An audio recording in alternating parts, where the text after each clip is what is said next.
Today at the Capitol, they announced a $1.9 billion budget surplus. Knowing that that was going to be announced today, we invited some of our legislators. So what do we want? What could we do with the money that the state has in surplus? We could significantly decrease or eliminate tuition for undergraduates and graduate students. We could eliminate or offer significant forgiveness on student debt.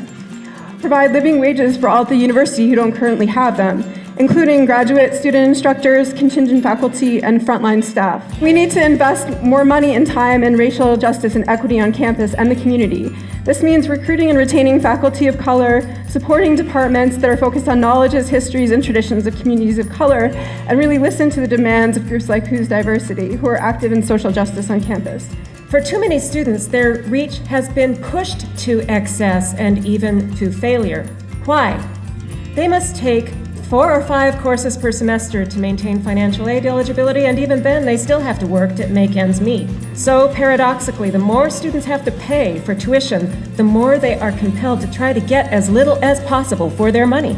At the optimal level, tuition must be reduced, if not to 1970s levels, at least far below its present cost. Research is one of the 3 core missions of the university, the others being education and service. In 1965, we spent 12% of our total federal budget on research. Now it's 4%. The bleakness of the current funding situation is causing many talented junior researchers to abandon research careers for those with greater job security. This is a brain drain that represents a major loss both to the university and the state. Not here today to talk about higher education, but about some of the barriers that prevent kids from getting into higher education, and particularly children of color. And I think it's important to be here because we have to present a united front on this. This is going to be divide and conquer. This is going to be, do you want pre-K or universities? And it can't be. Education has to start from the cradle and go to the grave, and it has to be for every Minnesota student. Affordability of programming is a key reason why many of Minnesota's preschool children are missing out on their right for a quality pre-K education.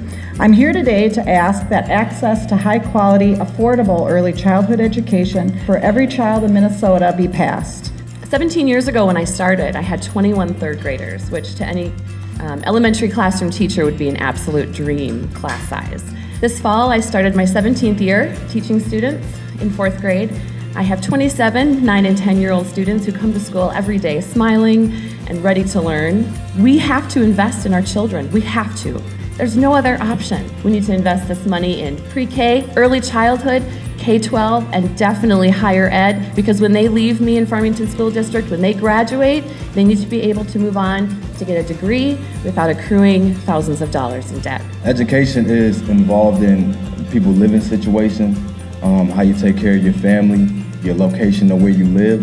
So I feel public education is very important because without it, it makes it hard for you to get a decent job.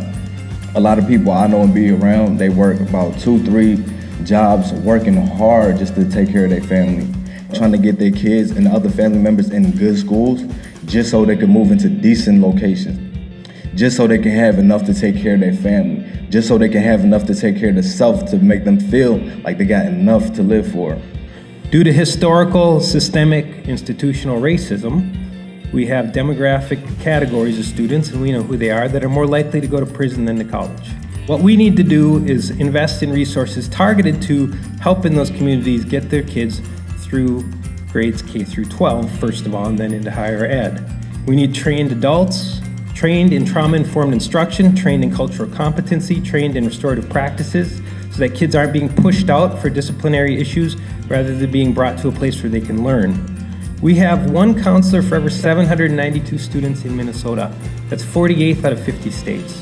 That's shameful, particularly in those high-need areas. And we need full-service community schools. It's a model where you provide resources like health services, mental health, social services, even job placement and language learning for parents to allow the whole community to thrive. In terms of getting kids through the school system and away from the school to prison pipeline, we can make serious investments today that will actually address our racial achievement gaps. Thank you very much.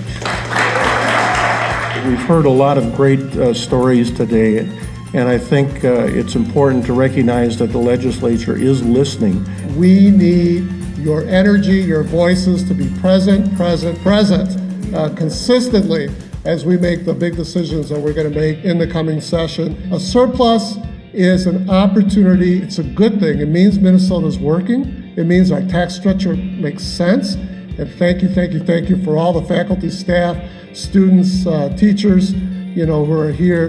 The best thing to do is to invest it in education.